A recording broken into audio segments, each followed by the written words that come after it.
مہربان بڑا رحم کرنے والا ہے۔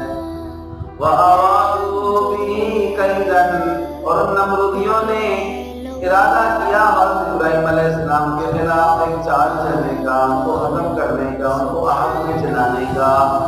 فرماتے ہیں فَجَعَلْنَاهُمُ الْأَخْسَرِينَ، ہم نے ان کو نقصان میں ڈال دیا، خسارے میں ڈال دیا، ان کو ناکام و نامراد کر دیا۔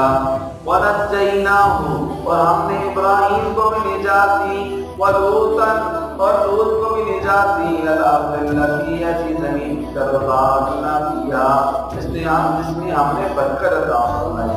عراق میں رہ رہے تھے، وہاں سے ہجرت فرما کے ملک شام چلے گئے، تو جس زمین برکت عطا فرمائی اس سے مراد ان کی شام اور فلسطین کی سرزمین ہے۔ للعالمین، سارے جہان والوں کے لیے۔ وَوَهَبْنَا لَهُ إِسْحَاقَ، ہم نے بطور ہدایت